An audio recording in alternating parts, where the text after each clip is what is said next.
Welcome बच्चों, physics study time में आपका स्वागत है। मैं कोमल। तो आज की वीडियो में हम टाइप्स ऑफ वेक्टर्स के बारे में पढ़ेंगे। इससे पहले वाली वीडियो में हम वेक्टर्स के बारे में पढ़ चुके हैं, तो आप पहले उस वीडियो को जाके देखें और फिर टाइप्स ऑफ वेक्टर्स को देखें, तो ताकि आपको अच्छे से समझ आए। तो अब हम पढ़ते हैं टाइप्स ऑफ वेक्टर्स, वेक्टर्स के टाइप्स के बारे में। तो types of vectors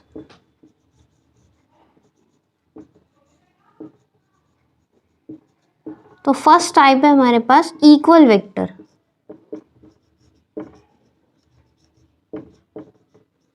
equal vector, तो दो वेक्टर्स इक्वल कब होंगे? दो वेक्टर्स इक्वल कब होंगे? जब उनका मैग्नीट्यूड सेम हो, डायरेक्शन सेम हो और यूनिट भी सेम हो। तो सेम मैग्नीट्यूड हो,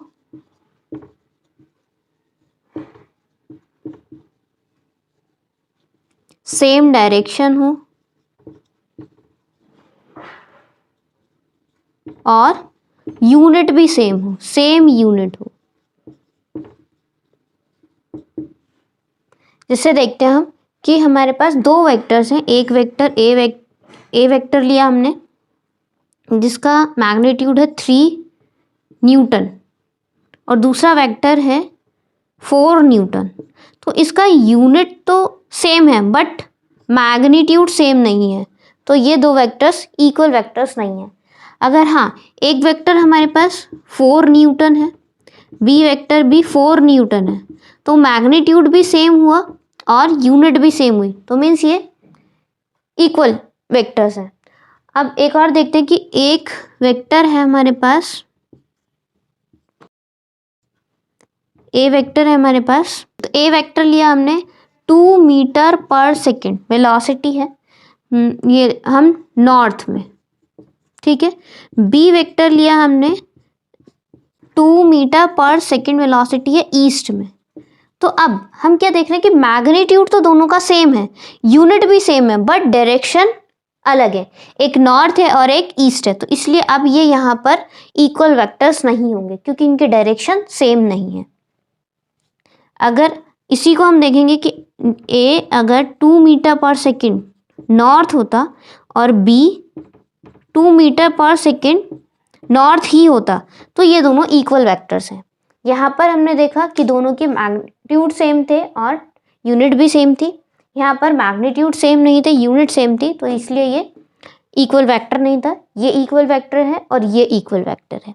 सेकेंड टाइप है हमारा पैरेलल वेक्टर। पैरेलल वेक्टर कौन से होते हैं? वेक्टर्स जिनका डायरेक्शन सेम हो, सेम डायरेक्शन, और मैग्नीट्यूड सेम हो भी सकता है और नहीं भी। मैग्नीट्यूड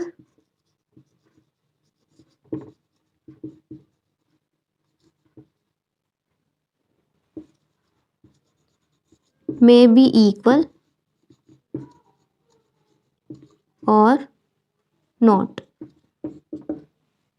तो सेम डायरेक्शन होगी बट मैग्नीट्यूड इक्वल हो भी सकता है नहीं। जैसे हम देखते हैं ए वेक्टर एंड बी वेक्टर। तो ये वेक्टर हमने 5 न्यूटन लिया और ये 7 न्यूटन, तो देखा डायरेक्शन दोनों की सेम है, तो मीन्स ये पैरेलल वेक्टर्स है। मैग्नीट्यूड सेम हो भी सकते हैं और नहीं भी। मीन्स अगर ए वेक्टर हमारे पास 5 न्यूटन है, तो बी वेक्टर लेते हैं हम, बी वेक्टर वो भी 5 न्यूटन। तो यहाँ पे देखेंगे तो मैग्नीट्यूड भी सेम है और डायरेक्शन भी सेम। तो पैरेलल वेक्टर के लिए सेम डायरेक्शन होना कंपलसरी है, मैग्नीट्यूड कंपलसरी नहीं है। मैग्नीट्यूड सेम भी हो सकता है और नहीं भी। अच्छा, एक और इम्पॉर्टेंट बात है कि जब हम दो पैरेलल वेक्टर्स होते हैं तो उनके बीच में जो एंगल बनता है, दोनों के बीच में जो एंगल बनेगा मीन्स थीटा, वो हमेशा 0 डिग्री बनता है। ये काफ़ी यूज़ होता है आगे। तो दो पैरेलल वेक्टर्स के बीच में जो भी एंगल बनेगा वो 0 डिग्री होगा। वेक्टर्स है 0 डिग्री होगा। थर्ड टाइप है हमारे पास anti parallel.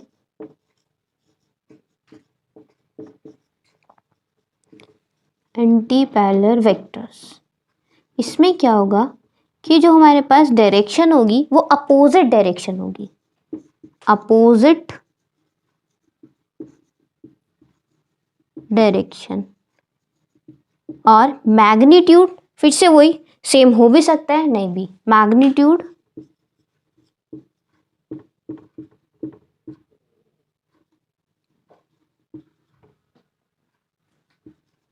May be equal और नॉट।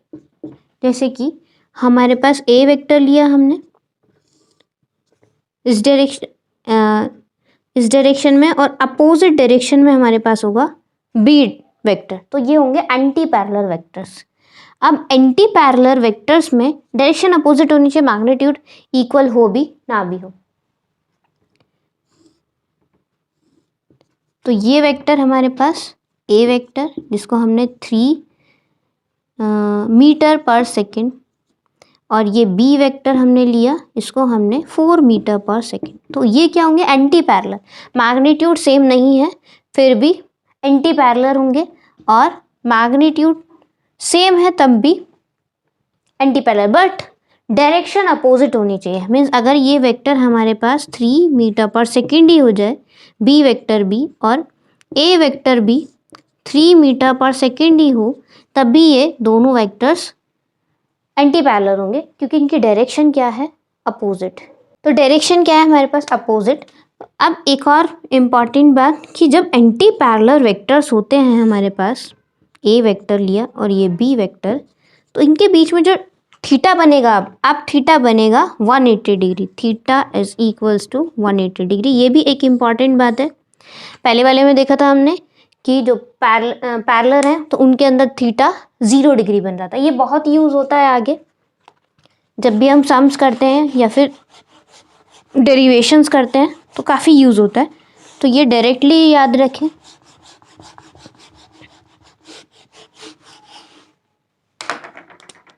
थीटा हो जाएगा हमारे पास एंटी पैरेलल में 180 डिग्री। फोर्थ हमारे पास आता है ज़ीरो वेक्टर। ज़ीरो वेक्टर, इसको हम नल वेक्टर भी बोलते हैं। क्यों बोलते हैं इसको नल वेक्टर या ज़ीरो वेक्टर? क्योंकि इसका मैग्नीट्यूड क्या हो जाता है? 0।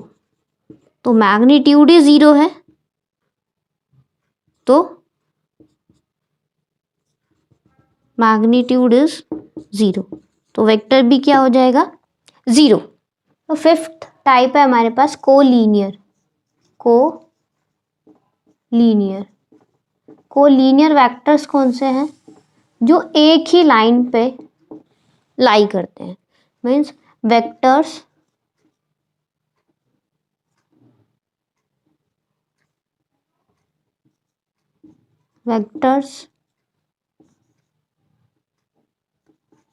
laying on the same line। Means हमारे पास एक ये वेक्टर है, उसी लाइन पे, सेम लाइन पे दूसरा वेक्टर हो, ए वेक्टर बी वेक्टर। तो पैरेलल वेक्टर्स भी कोलीनियर हो सकते हैं। इन दोनों के बीच में जो एंगल बनेगा वो थीटा होगा 0। और एंटी पैरेलल एंगल्स भी कोलीनियर हो सकते हैं, क्योंकि वो भी एक ही लाइन पे होंगे, तो उन दोनों के बीच में एंगल बन जाएगा 180 डिग्री। तो कोलीनियर में एंगल 0 डिग्री भी हो सकता है और 180 डिग्री भी एंगल हो सकता है। हमारे पास सिक्स्थ वेक्टर है coplanar vector. Vector line the same plane. Means दो वेक्टर्स या जितने भी वेक्टर्स हैं हमारे पास, वो सारे एक प्लेन में लाई करें। तो कैसे देखेंगे इसको? हमारे पास x, y और z। एक्स वाई एक प्लेन है, एक्स जेड एक प्लेन है, और y एक्स जेड एक प्लेन है, y z एक प्लेन है। तो अगर आपके पास दो वेक्टर्स हैं, a वेक्टर और ये b वेक्टर, तो ये एक ही प्लेन में, एक्स वाई प्लेन में, मीन्स a और b कोप्लेनर वेक्टर हो जाएंगे। अगर हम यहाँ पे वेक्टर देखें तो हमारे पास c वेक्टर और d वेक्टर, तो ये कोप्लेनर वेक्टर हो जाएंगे c और d। किस प्लेन में? x और z प्लेन में। ये एक प्लेन हुआ, x और y एक प्लेन हुआ, तो इन एक प्लेन में दोनों वेक्टर्स हैं, तो a और b कोप्लेनर हो जाएंगे और c और d कोप्लेनर हो जाएंगे। नेगेटिव वेक्टर क्या है, जो डायरेक्शन रिवर्स हो जाती है अगर वेक्टर की, तो वो नेगेटिव वेक्टर कहलाता है। जैसे कि हमारे पास एक ए वेक्टर है और ये बी वेक्टर, तो हम देखेंगे कि बी अपोजिट डायरेक्शन में है ए के, तो बी कैसा हो जाएगा, बी वेक्टर नेगेटिव हो जाएगा ऑफ ए का। मीन्स हम कैसे लिखेंगे, A is equals to minus B. जैसे ही डायरेक्शन अपोजिट हो जाती है तो हम उसके लिए माइनस साइन यूज करते हैं। तो 8th है हमारे पास यूनिट वेक्टर, जिसका मैग्नीट्यूड है 1 यूनिट। यूनिट मीन्स मैग्नीट्यूड है उसका 1 and use to specify the direction of the vector. तो इसे हम वेक्टर के डायरेक्शन के लिए यूज करते हैं, वेक्टर के डायरेक्शन को बताने के लिए यूज करते हैं। जैसे कि वेक्टर को हमें पता है कि वेक्टर के पास क्या क्या होता है, magnitude plus direction. Magnitude plus direction होता है। तो यूनिट वेक्टर को रिप्रेजेंट करने के लिए हम क्या लगाते हैं, वेक्टर पे कैप लगा देते हैं, ये यूनिट डायरेक्शन को रिप्रेजेंट करता है। ए वेक्टर, उसका मैग्नीट्यूड लेना है तो मॉड लगा दिया ए का मैग्नीट्यूड, और डायरेक्शन किससे पता चलेगी हमें, ए कैप से। तो अगर हमें यूनिट वेक्टर चाहिए तो A cap is equals to A vector divided by A का मैग्नीट्यूड। तो ये बहुत ही इम्पॉर्टेंट है यूनिट वेक्टर, जिसका मैग्नीट्यूड हमारे पास 1 है। हम डायरेक्शन, वेक्टर की डायरेक्शन को बताने के लिए यूज़ करते हैं, और इसका एक अलग ही सिंबल है, इसे हम ए कैप से डिनोट करते हैं। तो हमारे पास हो जाता है A cap is equals to vector upon में मैग्नीट्यूड, उस वेक्टर का मैग्नीट्यूड। तो हमारा वीडियो का आज लास्ट टॉपिक था। अब हम मिलते हैं नेक्स्ट वीडियो में नेक्स्ट टॉपिक के साथ। हमारी वीडियो को लाइक करें, चैनल को सब्सक्राइब करें और ज़्यादा से ज़्यादा शेयर करें। Thank you.